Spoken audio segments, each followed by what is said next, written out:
encourage your anticipation. Tonight, we are going to be talking about right ascension and declination, telrads and charts, push-to dobs, and setting circles. And I know that all sounds like a bunch of gibberish, but I promise that we will definitely make some sense out of it.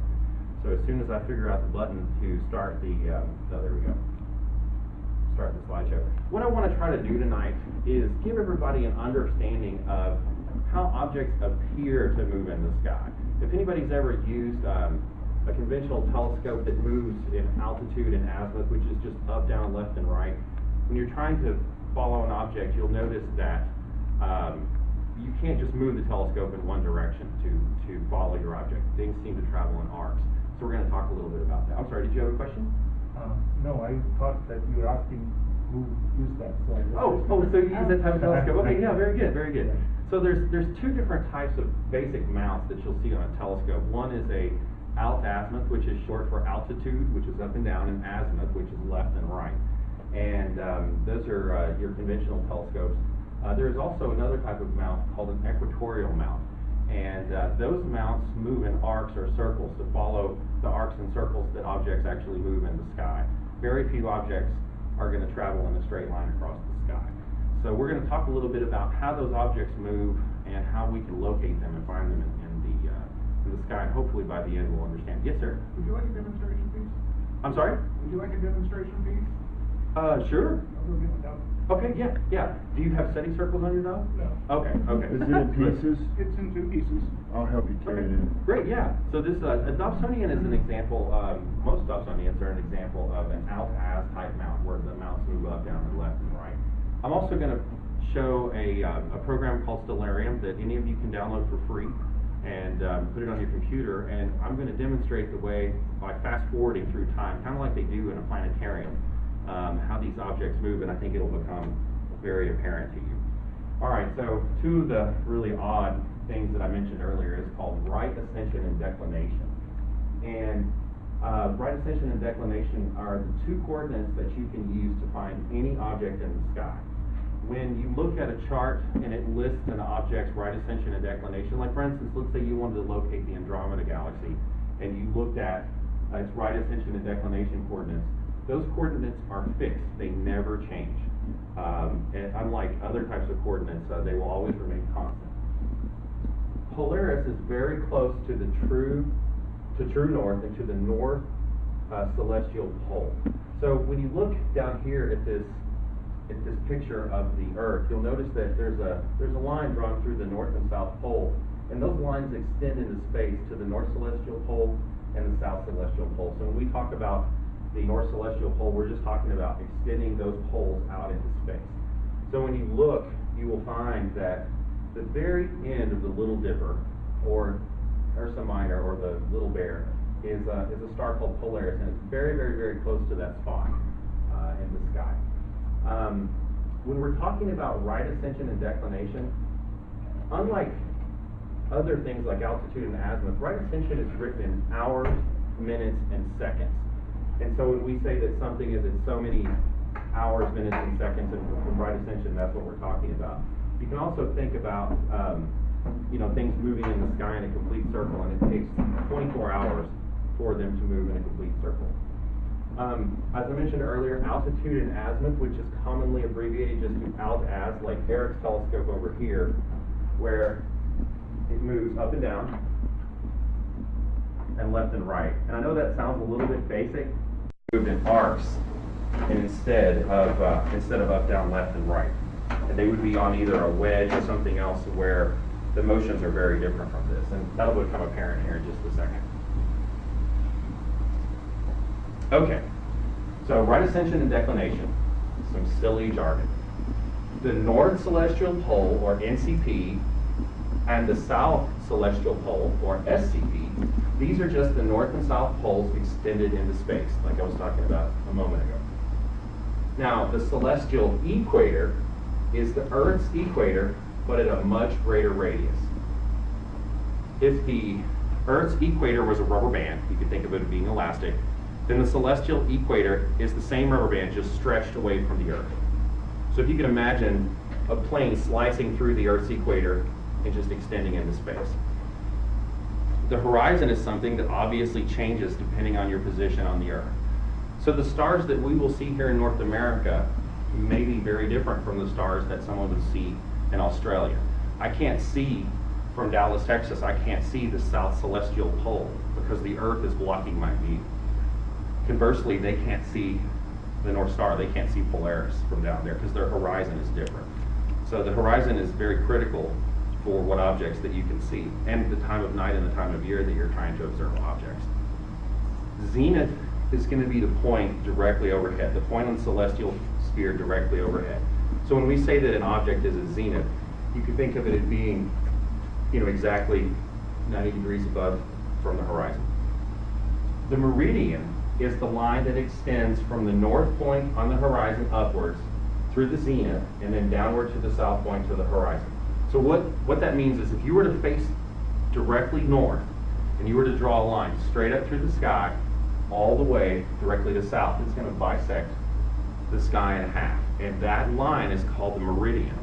If you're doing astrophotography, that matters because as your mount hits the meridian, it actually has to turn 180 degrees and then continue in that direction. It's called the meridian flip, and it is something to consider. There's also other considerations about the meridian when you're trying to align a computerized telescope. Okay, so I know this sounds a little bit confusing, but we're going to make it very simple. Right ascension is similar to the longitude on the Earth. The right ascension of an object on the celestial sphere is measured along the celestial equator. So think about longitude. Longitude lines run north and south on the Earth. So if you were to take and look at the sky and divide it up, right ascension is going to be those pie slices of the sky that line up with longitude. But unlike longitude, we're going to talk about those in terms of hours and minutes. So a complete arc, 360 degrees, is going to be divided up into 24 hours. Each hour, let's see, the unit of right ascension are hours since the celestial equator is divided into 24 equal portions at 15 degrees per hour. So that means if you were to take out your protractor and you were to measure an hour out, that would actually translate into 15 degrees of angle. Any questions so far on that? Have I lost everybody? Okay, we'll keep going. Each hour of right ascension is divided into 60 equal minutes. Everybody knows that there are 60 minutes in an hour. For now, think of these units as measures of length or distance along the celestial equator, not time. So when we talk about an hour of right ascension, we don't mean looking at your watch for an hour. We're talking about 15 degrees. So in 15 degrees, we would have 60 equal minutes inside of that. By convention, the starting point, or 0 hours of right ascension, is a point on the celestial equator called the vernal or March equinox, where right ascension equals 0 degrees. There are 2 times a year that we have an equinox. One of them is called the March equinox, and the other one is called the autumnal equinox. And when you look at, everybody knows that the Earth is tilted. The axis of the Earth is tilted relative to the rest of the solar system. So as the globe revolves around the sun, it's going to be at a tilted axis like this. So if my fist were the sun, twice a year, this axis neither leans towards the sun nor away. It is exactly neutral twice a year, once during the autumn and once during the vernal equinox in March. When that happens, you will actually find that the terminator, that's the line, the shadow on the Earth that goes between the day and the night. At those equinoxes, that shadow is exactly 90 degrees perpendicular to the equator, but only during those 2 equinoxes. So during the March equinox, which I don't remember the exact date, but it's late in March, and I believe it's at high noon, right where that point starts is where 0 degrees, or actually I guess it would be 0 hours in right ascension is going to be. So depending on where you are on the Earth, your local right ascension time is going to be different. And we're going to talk about that in a little bit because it's not actually something that you need to calculate. It's something that you can figure out very easy. Okay, so does anybody have any questions so far about what right ascension is? We're going to clarify this a little bit better in a moment when I pull up my planetarium program and show you visually what we're talking about. Okay, so let's go ahead and move on. Talk about declination. Declination is the other coordinate that you would need to locate an object in the sky. That declination is going to be similar to the latitude on the Earth. The declination of an object on the celestial sphere is measured northward or southward from the plane containing the equator. The declination of the equator is 0 degrees. The north celestial pole is plus 90 degrees, and the south celestial pole is negative 90 degrees. So did I really lose everybody? Okay. So we've got our declination, which has to do with which point along the 24-hour clock that we have. And then declination is going to be which of those circles that we're going to get on. And I'll show you exactly what that means. As it says here, the north celestial pole, which we talked about earlier, is very, very close to Polaris, which is at the very end of the Little Dipper. That's going to be plus 90 degrees. And if we could somehow magically see through the Earth to the other celestial south pole, that would be negative 90 degrees. Okay, so just remember that right ascension is the first coordinate that you need, and that's going to be in hours, minutes, and seconds. And declination is going to be in degrees. Okay, so here's a visual that will help to clarify this just a little bit better. If we notice here, 90 degrees is directly overhead. So this would be analogous to, you know, your North Pole. We call that the North Celestial Pole. And if you extended that up into space, you would see the tail of the Little Dipper. As we go down here, you see how we're going all the way down to the South Celestial Pole. And as we talked about earlier, this is going to be declination here. And this is plus 90 degrees straight overhead, and negative 90 degrees is going to be straight down. And notice how these look very much like our latitude lines on the Earth. And then here's the celestial equator right here.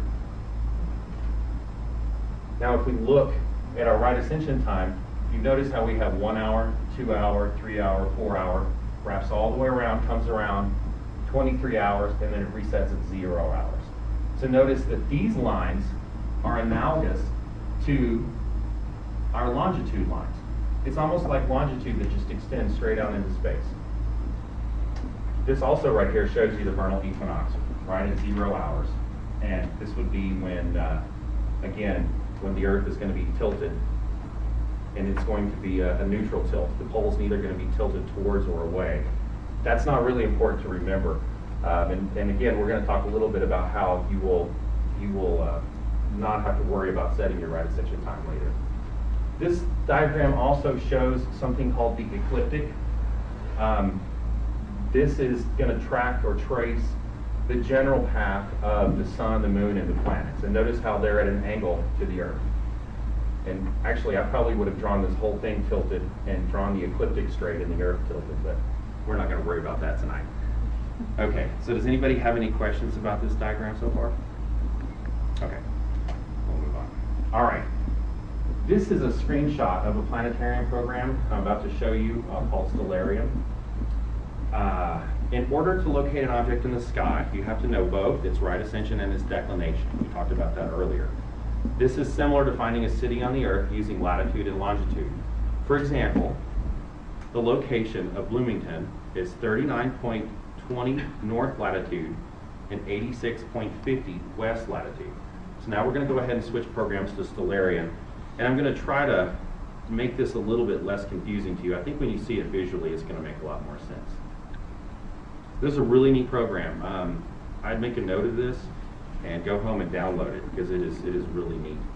I've already configured. Are you guys looking for the class? Yeah. Yeah, come on in and have a seat. Have a seat. Thank you. Good. Welcome. Welcome. So tonight we're talking about how to locate objects in the night sky.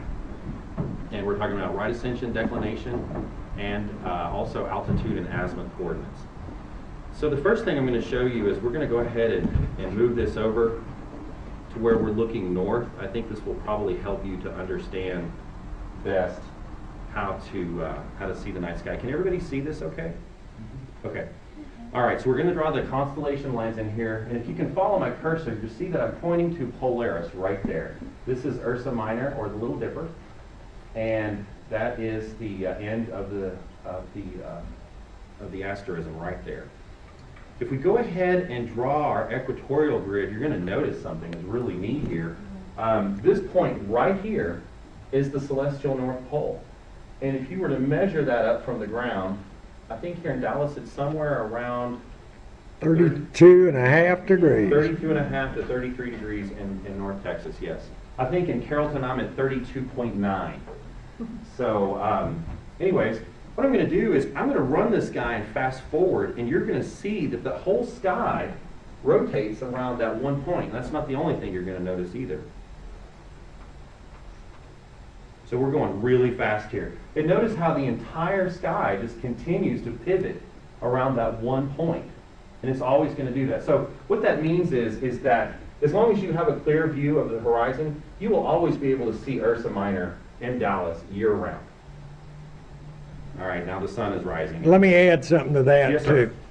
too. Just keep it going. Okay. Notice that, and Brad's already said this, right ascension and declination never change. Nope. Okay, they're a specific number. You can look them up in a book. All right, make sure it's a recent book because it does change over decades. All right, but you can look them up in a book, and what you have to do is pretend everything you see in the sky except for the planets are pinned up there with a stick pin. That's right. And just like cities on a map, exactly the same thing. So if I told you, Dallas, Texas is about 96 degrees west and 32 degrees north, you could take out your cell phone and go to Dallas, couldn't you? That's right. That's right. Like look at the See, they never change position. They're locked in there. They're just moving around and around. this is why the right ascension and declination coordinates of an object never change. See how it says 22 hours right here? It follows that star. It never moves off of that star. This circle right here is also 60 degrees declination. So if I wanted to find, like let's say I wanted to find that star right there, that's 1 hour right ascension, 60 degrees declination. Not exactly, it's a little bit off, but it's very, very close to that. So those coordinates never change. Now we're constantly rotating. We're always moving, but those coordinates relative to the sky, like Joe said, they're pinned down. Now the sun, the moon, and the stars, the planets are going to change a little bit every night. And so they will have a right ascension and declination coordinates, but they will change throughout the year and from night to night, just a little bit each night. Is that because they're so close? No, it has to, yes, because they're so close, that's right. That's right, it has to do with them being close and us changing our relative position to each other throughout the year and throughout, well, the year depending on which planet you're on. And the ancient name for the word planet in Greek means wanderer. And they wander around. They don't stay in the same place like the stars do. Right. So that's why they couldn't figure them out. Yeah, like you said, even the stars change over decades, but they're the same thing, but they're so far away that the time is slowed down. Right. Yes, that's right. They will, over thousands of years, they will shift and they will change position, but during our lifetime, they will change very little. You can probably use the same star chart for the rest of your life for the kinds of telescopes that we would use as amateur astronomers. Now, people that are professional astronomers and people doing research, the stars change position a lot for them, but they're measuring in very, very minute precessions over decades. I mean, I've seen work that was done over 50, 60 years, and we would probably never be able to perceive of that. So everybody gets the idea of a couple of things here. Number one, the entire sky rotates around that one point called the celestial North Pole. Does everybody understand why that happens? Because that is the North Pole extended into space. It's just that the globe is constantly rotating around. So when you want to find an object, and you have what is called an equatorial mount, that equatorial mount will be angled where one of its axes is pointed directly at this celestial North Pole. And the other axis is going to turn like this and select these different concentric circles, which we would call declination. And on those telescopes, depending on what kind of telescope they are and how good the setting circles are, the right ascension hours and the declination degrees will actually be marked on the telescope.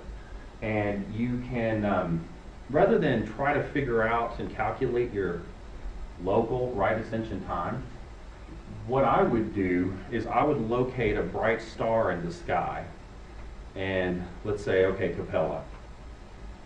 And right here it says that it gives us the right ascension declination coordinates. Have a look at this. It says 5 hours, 16 minutes, 41 seconds. Now your setting circle dial on your telescope is probably not going to go that far. Now, but some of them have digital setting circles that are incredibly accurate. And so if you have what's called digital setting circles, it means that your telescope has what's called an encoder on it, and it knows exactly where it's pointed. And so it would tell you, okay, well, I'm at 5 hours, 16 minutes, and 41 seconds, right ascension, and my declination is 49 degrees, 59 seconds. I'm sorry, 59 minutes and 51 seconds. There are 60 minutes in a degree, and there are 60 seconds in an hour. I'm sorry, 60 minutes in an hour and 60 seconds in a minute. So whenever somebody says that something is at 45 degrees, 59 minutes, there are 60 minutes in a degree. So depending on the resolution of your setting circles, you may be able to get very accurate with this, or you may not. But at any rate, what I would do is I would locate Capella manually. It's a very, very bright star. You can see right here tonight. Well, actually, this is not tonight. This is the 5th, because we kept fast forwarding. Jupiter's going to be very close. It'll be extremely bright in the night sky, and we'll look over and see Capella.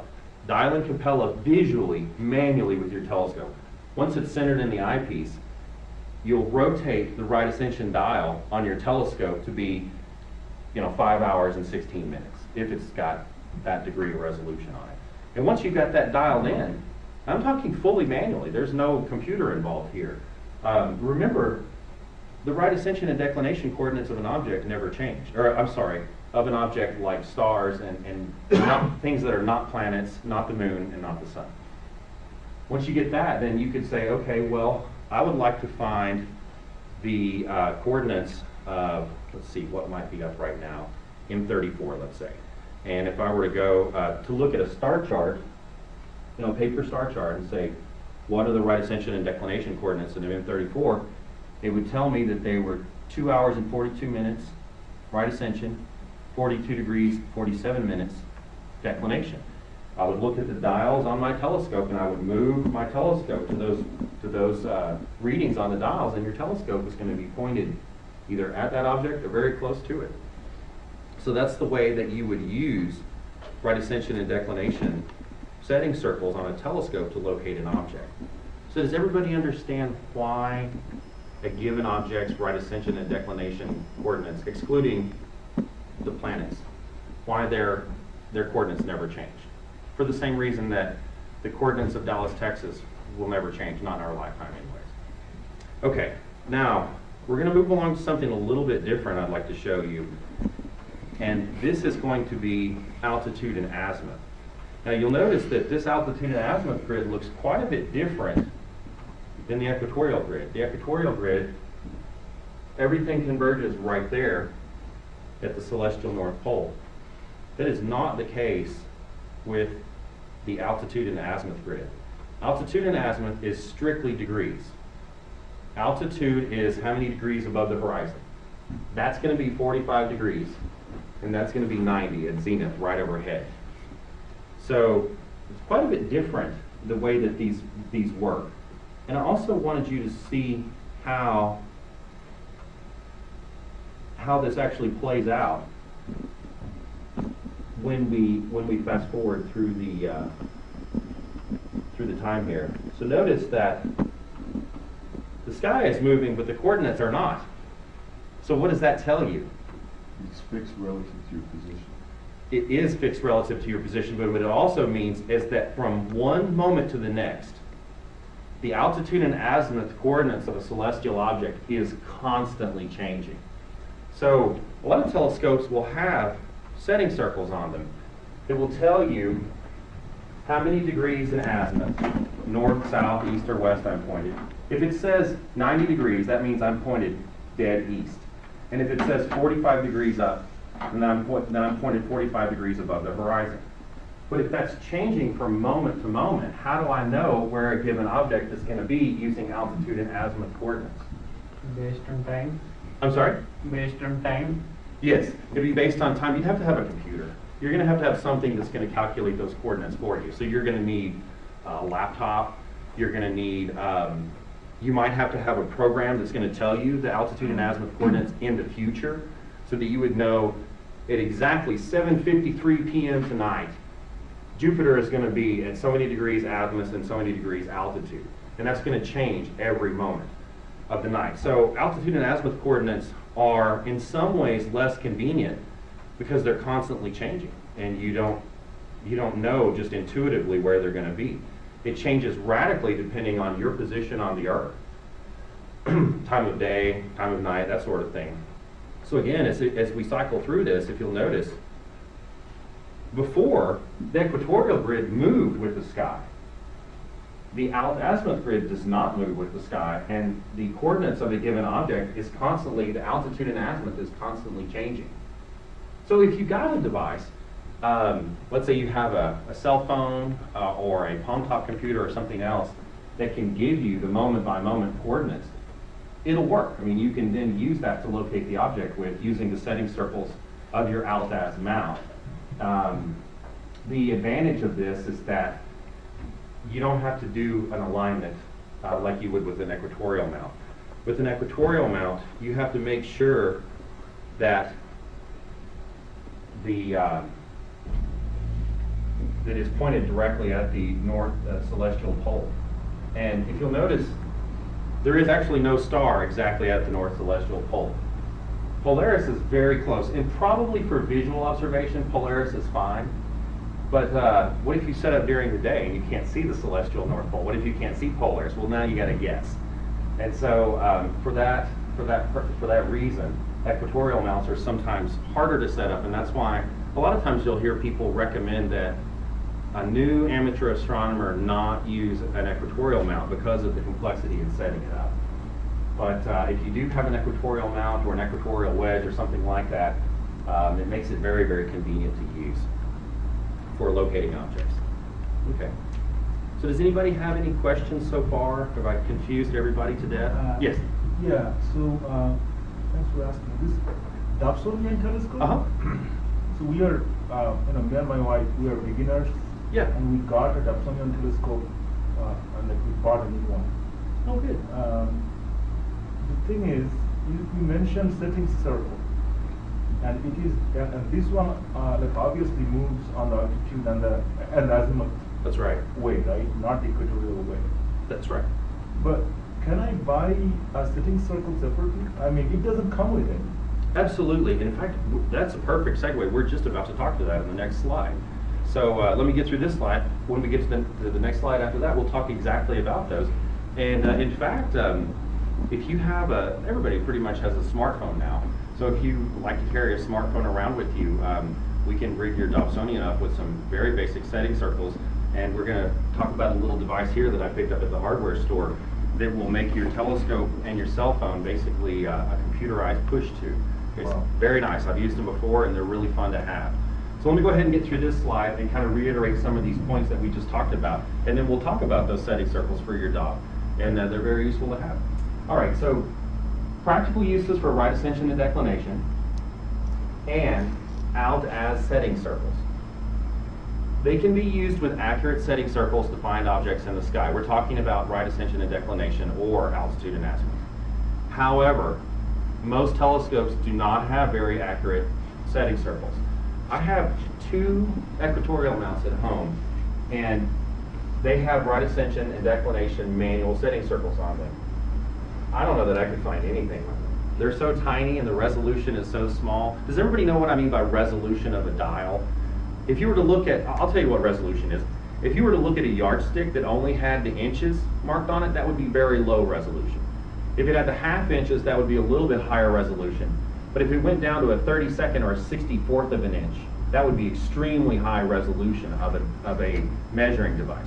So on an altitude and azimuth or on a right ascension and declination, when we talk about the resolution of a dial, it means how far does it break it down? Does it go down to hours? Does it go down to minutes? Does it go to seconds? And you think about how big the dial would have to be to have that high of a resolution. So it's rare for you to find scopes that have extremely accurate setting circles. A lot of times people will set up what's called a Schmidt-Cassegrain telescope on a wedge, and a lot of those will have very, very large setting circles. And just because of the real estate of those setting circles, there's the space to put those small divisions on there and make that resolution of those dials very high. And I've seen people with Schmidt-Cassegrains on an equatorial wedge, and they're very, very useful. Hugh has a couple of them that are very useful.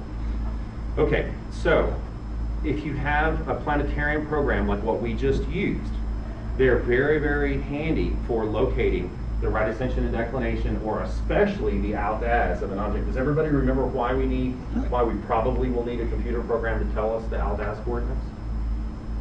Because they change constantly. That's right, that's right. Okay. Also, if you've got a computerized telescope, one that automatically finds objects for you, what we call go-to telescopes, and then tracks them in the sky, or even if you have a digital push-to telescope, the meridian is used to align certain mounts on two stars, each one on opposite sides of the meridian, and image objects across the meridian. That's like the flip that we talked about earlier. So what we're talking about is if you have a go-to telescope and you want to do a two-star alignment, it's best if you do them on either side of the meridian. If we were to pretend that this line right here is running north and south across the sky, we would want to pick one star from the east and one star from the west and do our alignment with that, either with our go-to or our push-to telescopes. The meridian flip is something that would happen while you're doing imaging on an equatorial mount, and unless you're doing that, there's no reason to worry about that right now. Okay, so as he just asked about altitude and azimuth setting circles on a Dob, this is a very excellent example of altitude and azimuth setting circles on a Dob. This picture right here, and if you'll notice, you've got a 90-degree angle dial right here, and you've got a small pointer that is likely adjustable so that you can make minor adjustments to it. This particular type of dial is going to require that your base be very, very level. So you're going to have to find a very nice place to put it, or you're going to have feet that you can adjust to level this. And I'll show you how we can get past this in just a minute. This is not my favorite way to do this. There are better ways. However, with the azimuth dial, this is what points you so many degrees north, south, east, or west. You'll notice that somebody has printed out and laminated this huge dial that goes in 360 degrees, and there's a little pointer right here on that dial. So what you do is you set that pointer on 0 degrees, and you pick up your Dob and you face it north and set it down. You look through the eyepiece, and you locate Polaris, which means that your telescope is pointed almost perfectly north. And most of the time, like on my Dob that I've got a small Dob at home, and this is actually on a magnet that allows it to slide back and forth. So I have some minor adjustments that I can do to make sure that that needle is just dead on 0 degrees. So I'll pull out my cell phone or my planetarium program, and it will tell me that a given object is at 32 degrees azimuth. So I point this thing until it goes to 32 degrees altitude.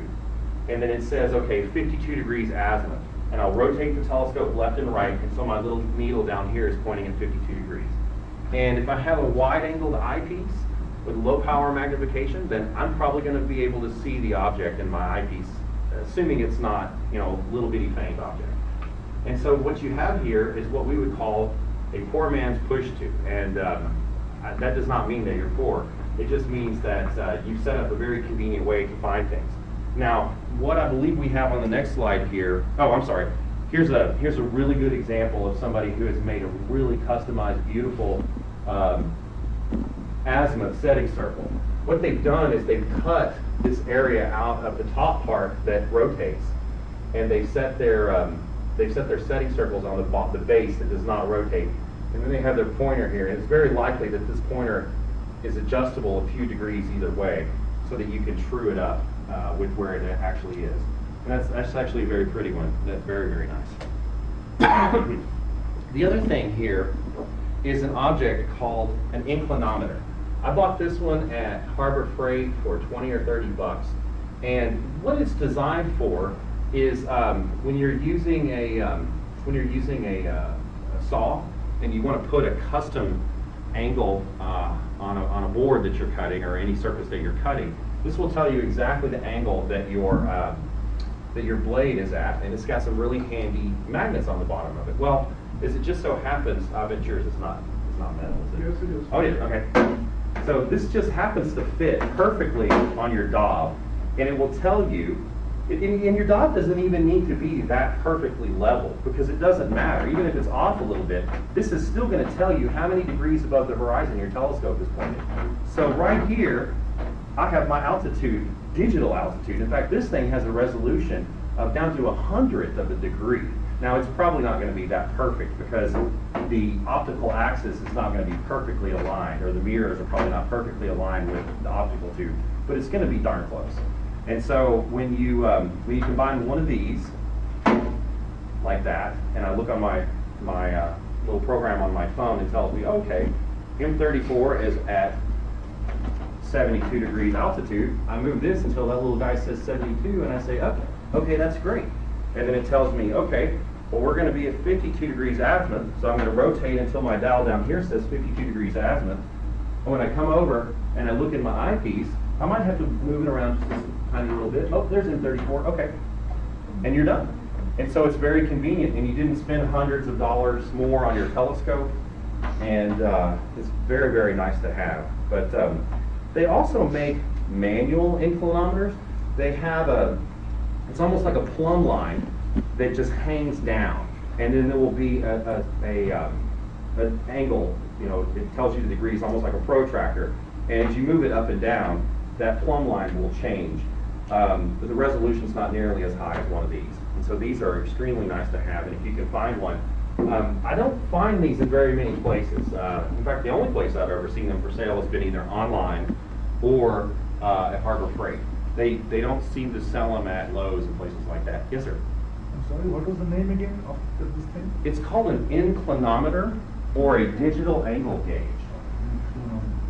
Like an inclinometer. Inclinometer. See that one on the screen there, that The Wixie? Wixie? Yeah. You can look that up on Amazon and buy it. Yeah. You can buy that right off Amazon. Okay. That's the best way to do it. Now, you will notice, though, that it's not backlit, and I don't think any of them are, because none of them are designed to be used in the dark. So you may want to, I saw, there's a guy named Brad who custom built a beautiful Dob, and he likes to use things like this, and he goes to Fry's, and for about $1 or $2, he buys these little bitty LED lights that have a clip on them, and he paints the lens red.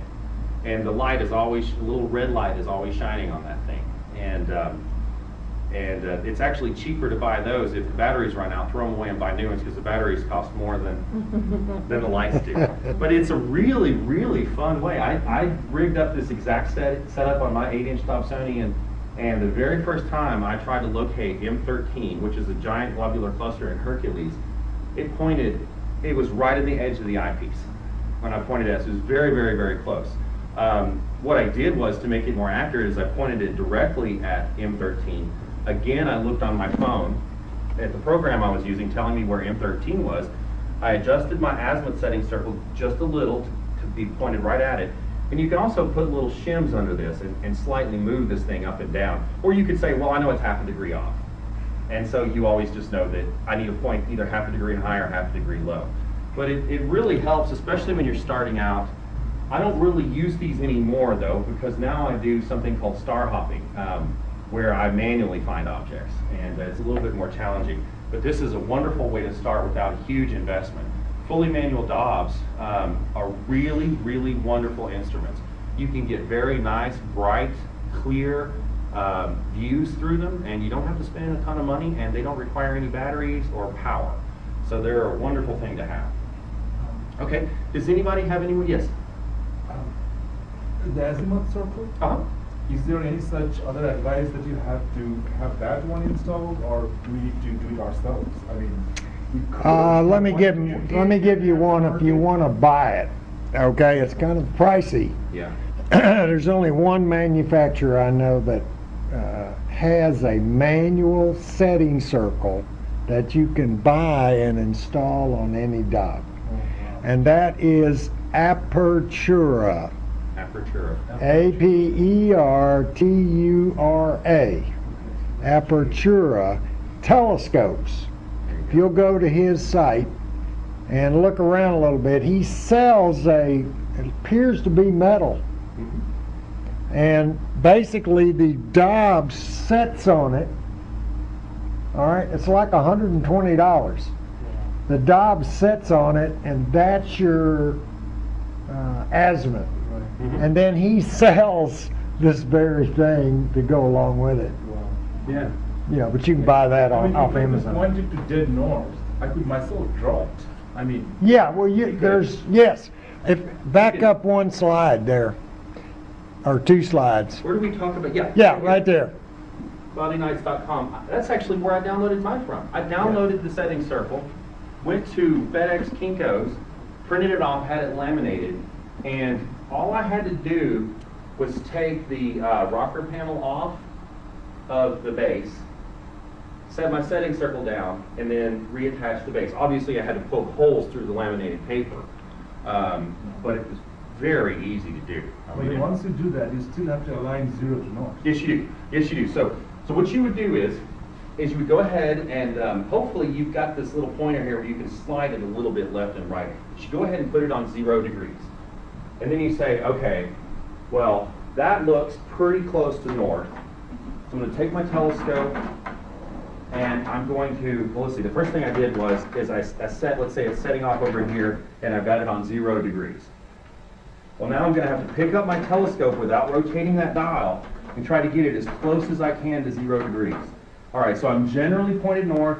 My pointer says it's on 0 degrees. Now I'm going to look through the eyepiece, and I'm going to get Polaris in there. And I'm going to notice that my pointer is just a little bit off of 0 degrees. Hopefully my pointer is such that I can slide it a little bit. I'm going to bend down, and I'm going to move my pointer until it's right at 0 degrees. And at that point, you're golden. At that point, you know that you are pointed at true north. And let's say you go to your first object, and it tells you that it's going to be 83 degrees, almost right east. So you're going to be pointed about 83 degrees.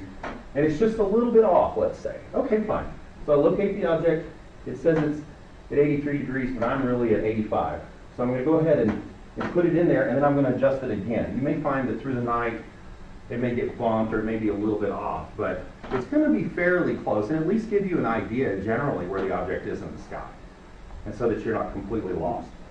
And then you stick your inclinometer there on the top, and that's a no-brainer. The other nice thing about the inclinometer is that if you set it at the very, very end of your optical tube, you can use it a little bit as a counterbalance weight, you know, especially if you get some of those heavier eyepieces on there, or if your telescope's a little bit unbalanced, this can help. So, but yeah, check out CloudyNights.com and look at the equipment in the equipment topic, and it should be pinned to the top of the page. And one thing that they have, the setting circles, they have different ones for different size Dobbs, but those are just general guidelines. You may have to, I think they're all PDF, I think they're Adobe PDF files. So you may have to expand, like print them a little bit bigger or a little bit smaller. I wound up having to shrink mine by a little bit so that it would fit on there. But it doesn't have to be absolutely perfect, and I would err on the side of it being slightly smaller. Like if you notice this one, it looks like it's recessed from the edge just a little bit, and that's the way mine is. And that's fine. It would be better for it to be recessed a little bit than to be hanging over the edge. So you may want to try to print it first before you laminate it and see if it fits before you pay to have it laminated. I've also found out that if you cut it out first and make it physically smaller, that it's cheaper to laminate because they charge by the inch.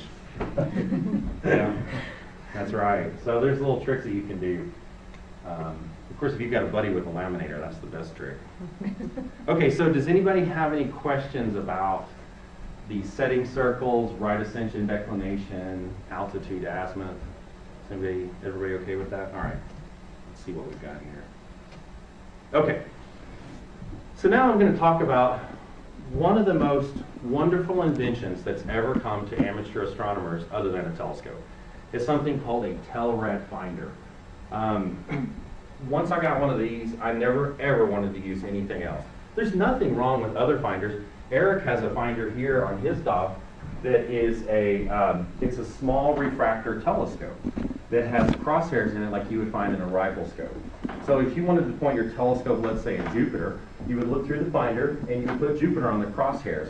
This has got very low magnification compared to the big telescope. I can see much more of the sky with this finder scope than I could see through the telescope. So if I was only looking through the telescope to locate an object, it would be very difficult. I might be within a degree of that object and never see it moving around. I'll look through the finder scope and boom, there it is. Now, what Eric did is he started with his finder scope being aligned with his optical tube. So I don't know what he does, but what I do is out during the day, I pick an object that's as far away as I can possibly see. I like the tops of water towers that are at least a mile away. And I'll make sure that I can find the water tower in my main optical tube in the very, very top point. Then I'll look through the finder scope and I'll adjust the screws on it until the crosshairs are also pointed at the very top of that water tower, and I know that they're both aligned. One of the biggest complaints that I hear from people that are starting out in amateur astronomy is that they can't find anything through their telescope, even with their finder. Well, it's because they're not aligned. Well, the same, of course, is true with the Telrad, but Telrads are very different from those kind of finders in that they have absolutely no magnification whatsoever. The way that you look through a Telrad is you look from the back straight through here. All this is right here that you can't see from this view. I should have brought mine in, I've got one in the car.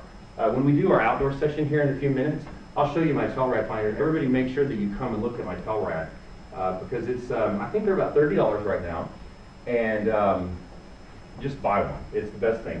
So what there is there is an image that's projected up here on this clear glass or plexiglass pane.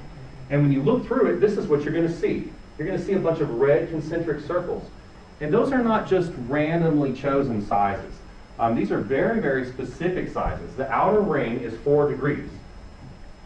The inner ring is 2 degrees, and that little tiny one in the middle is half a degree. So if I know that a faint object is 4 degrees away from the star called Deneb, I know that if I put the star Deneb over here, then my object is going to be probably right over here or somewhere along this line. So this helps you to measure the sky in degrees. It's very, very, very useful for that. One of the things, I don't know if it's on the next slide or not. Yes, it is. Okay, so Telrad circles on a star chart. Do you see a similarity between the circles on the Telrad and the star chart? Well, that was done deliberately. These Telrad circles can show you, like for instance, this is extremely useful, and it's very lucky that it lines up this way. This is the constellation of Taurus right here, and right in here we have the Hyades, which is a huge, huge open cluster that makes the horns for Taurus right here. As the horns extend out, you can see that about 2 degrees away from this bright star right here is M1, the Crab Nebula. It's a planetary nebula. It's what's left of a dying star. And with a Telrad, all you have to do is look through the Telrad and put that bright star right here on the edge of this 2-degree circle. And M1 is going to be approximately in that hole right there. So you just look through the Telrad, you put it, you can even see it's actually not on the circle, it's just a little bit outside of that circle. And also, if you drew a line between here and there, you would notice that M1 is not on that line. It's inside just a little bit. And it's extremely useful for finding all kinds of things. So we can measure those distances in the sky using the Telrad. What I've done is I have the Sky Telescope Pocket Atlas, $13 off Amazon, and it's something that I use constantly. In the front of this, I don't know if you can see this or not, but it actually has the Telrad finder drawn to scale for the star charts. So what I did is I made a copy of this page with the Telrad circle on it so that I can have a clear, transparent Telrad circle. I don't know if you can see that, it's very, very tiny, drawn to scale. So as I'm looking through my star chart, I just take my Telrad circle here and I put it on the star and I say, okay, well, that object is so many of those circles away. Sometimes I have to use 2 Telrad circles. But since it's drawn to scale, what I'm going to get looking at my star chart, it's going to be very, very, very close to what I'm actually going to see in the sky. Does everybody understand what I'm talking about? So instead of trying to use altitude and azimuth coordinates, now I'm using, a star chart just like they have here and these Telrad circles. Now you can download star charts that already have the Telrad circles for free. You can put them inside of plastic binders. Anybody know why we want them inside plastic instead of just out loose? The rain and the dew. At night, you'll find, I never realized how dewy it got at night until I started doing astronomy, and I didn't even think that even Carrollton that it got that dewy at night. But if I leave paper out at night when I'm doing astronomy, it'll be soaked and it'll begin to fall apart. By the way, this is pretty robust. It's not laminated, but I've taken this thing outside a million times and it's been fine. But if you print something off on your home printer, you need to put it inside a plastic sleeve so that it's not going to get soggy. Just don't leave the book out for days. Yes. It doesn't do any good. Yes, I left the last one out for, actually it was probably a couple of months.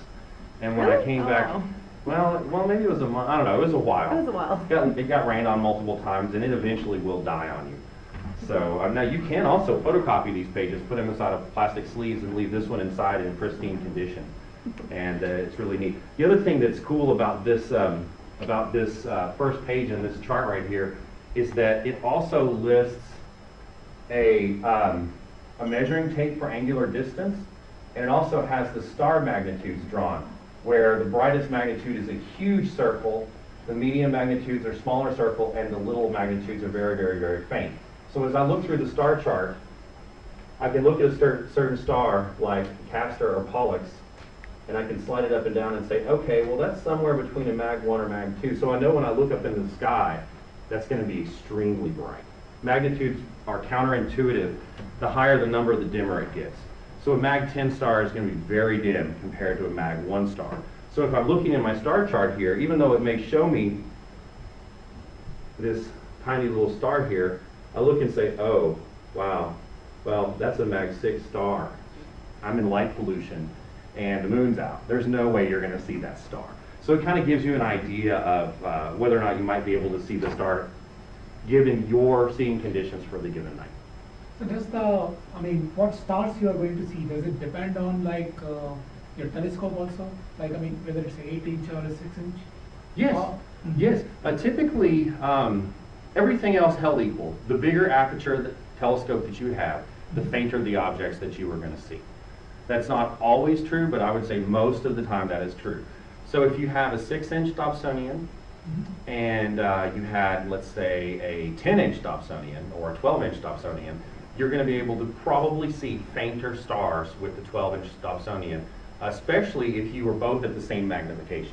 So let's say your 6-inch telescope, you're using a combination of eyepieces where you're right at 200 times magnification. And we jump over to our 12-inch Dob, we put the right combination of eyepieces on there where we have 200 power. Looking through the same telescope, the 12-inch Dob is going to be brighter than the 6-inch Dob at a given magnification. And in Dallas, light pollution, what kind of magnification can I expect to see? Well, 6, 4, Oh, you mean magnitude? Right. Looking magnitude on location, It depends. it depends, it varies.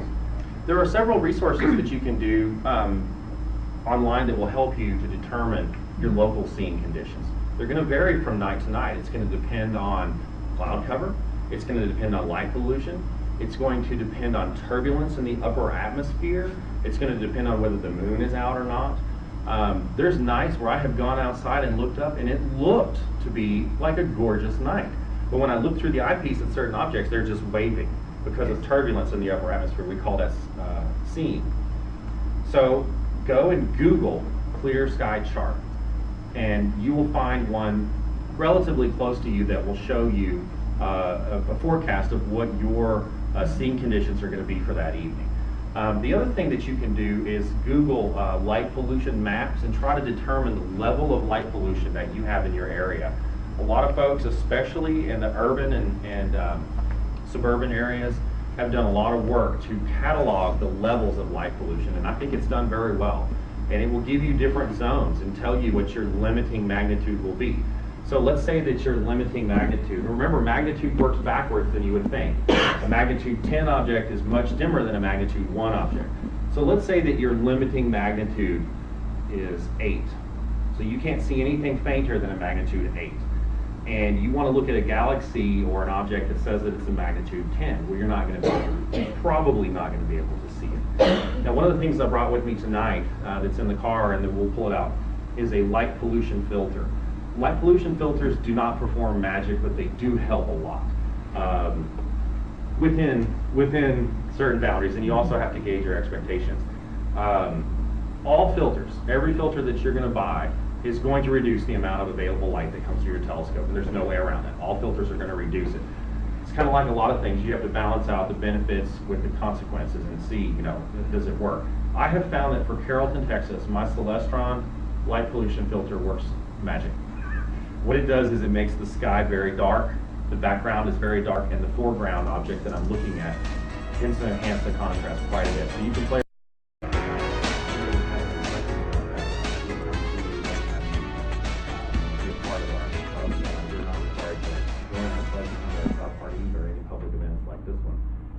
certainly encourage your anticipation. Tonight, we are going to be talking about right ascension and declination, telrads and charts, push two dobs, and setting circles. And I know that all sounds like a bunch of gibberish, but I promise that we will definitely make some sense out of it. So as soon as I figure out the button to start there we go. Start the slideshow. What I want to try to do tonight is give everybody an understanding of how objects appear to move in the sky. If anybody's ever used a conventional telescope that moves in altitude and azimuth, which is just up, down, left, and right, when you're trying to follow an object, you'll notice that you can't just move the telescope in one direction to follow your object. Things seem to travel in arcs. So we're going to talk a little bit about that. I'm sorry, did you have a question? No, I thought that you were asking who used that. So So you use that type of telescope. Okay, yeah, very good, very good. So there's two different types of basic mounts that you'll see on a telescope. One is a alt-azimuth, which is short for altitude, which is up and down, and azimuth, which is left and right. And those are your conventional telescopes. There's also another type of mount called an equatorial mount. And those mounts move in arcs or circles to follow the arcs and circles that objects actually move in the sky. Very few objects are going to travel in a straight line across the sky. So we're going to talk a little bit about how those objects move and how we can locate them and find them in the sky. And hopefully by the end we'll understand. Yes, sir? Would you like a demonstration piece? I'm sorry? Would you like a demonstration piece? Sure. I'll go get my dog. Okay, yeah. Do you have setting circles on your dog? No. Okay. Is it in pieces? It's in 2 pieces. I'll help you carry it in. Great, yeah. So this, a Dobsonian is an example, most Dobsonians are in the celestial equator, not time. So when we talk about an hour of right ascension, we don't mean looking at your watch for an hour. We're talking about 15 degrees. So in 15 degrees, we would have 60 equal minutes inside of that. By convention, the starting point for 0 hours of right ascension is a point on the celestial equator called the vernal or March equinox, where right ascension equals 0 degrees. There are 2 times a year that we have an equinox. One of them is called the March equinox, and the other one is called the autumnal equinox. And when you look at, everybody knows that the Earth is tilted. The axis of the Earth is tilted relative to the rest of the solar system. So as the globe revolves around the sun, it's going to be at a tilted axis like this.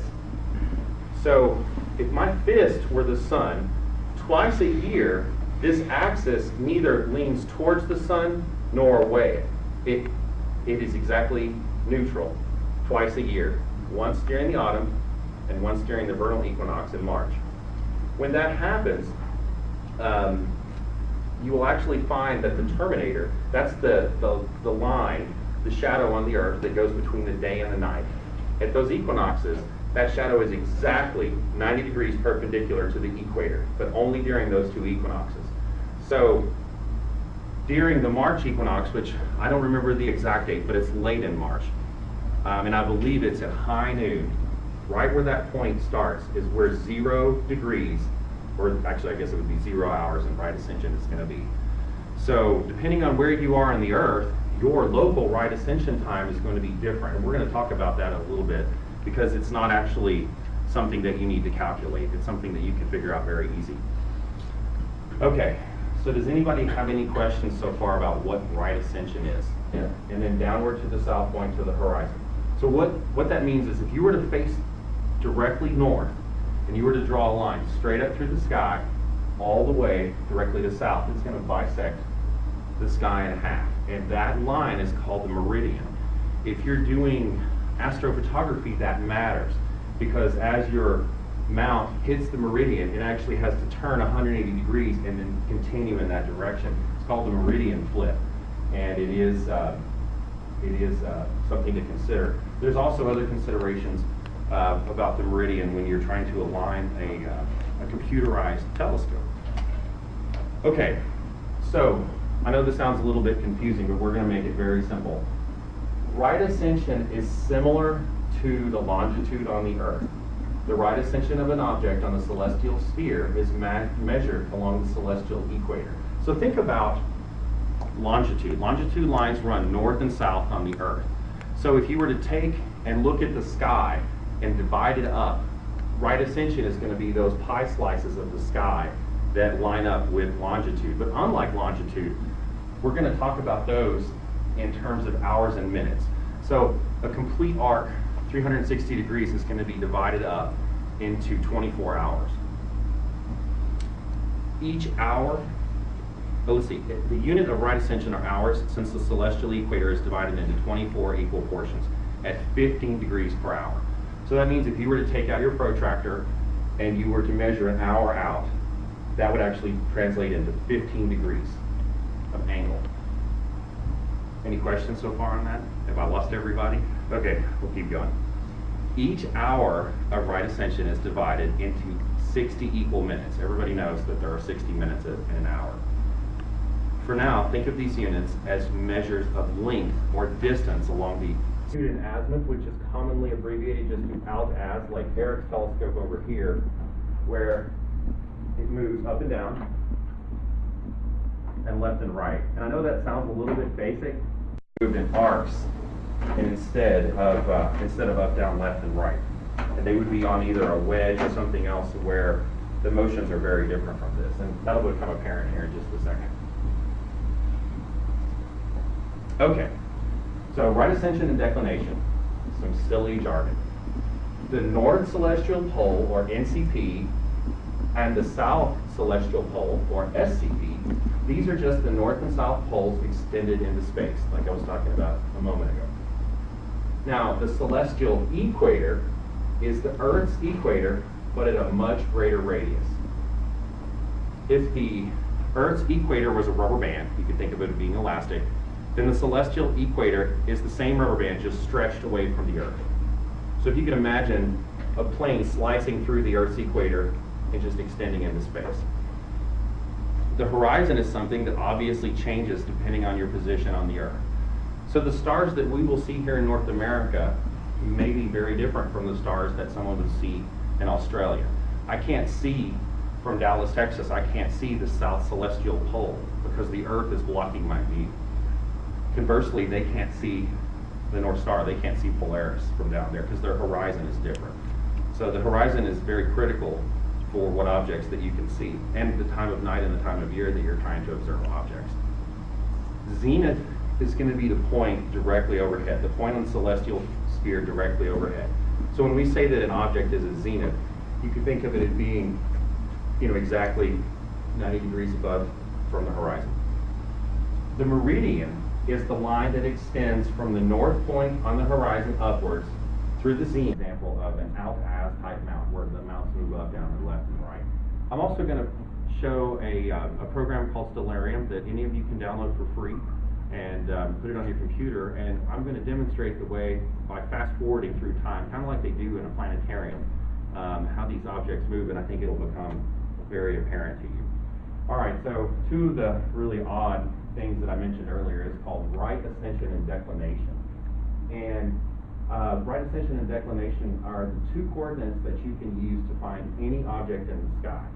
when you look at a chart and it lists an object's right ascension and declination, like for instance, let's say you wanted to locate the Andromeda Galaxy, and you looked at its right ascension and declination coordinates, those coordinates are fixed, they never change.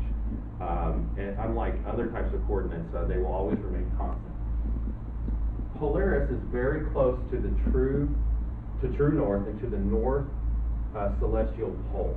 So when you look down here at this picture of the Earth, you'll notice that there's a line drawn through the north and south pole, and those lines extend into space to the north celestial pole and the south celestial pole. So when we talk about the north celestial pole, we're just talking about extending those poles out into space. So when you look, you will find that the very end of the Little Dipper, or Ursa Minor, or the Little Bear, is a star called Polaris, and it's very, very, very close to that spot in the sky. When we're talking about right ascension and declination, unlike other things like altitude and azimuth, right ascension is written in hours, minutes, and seconds. And so when we say that something is at so many hours, minutes, and seconds from right ascension, that's what we're talking about. You can also think about things moving in the sky in a complete circle, and it takes 24 hours for them to move in a complete circle. As I mentioned earlier, altitude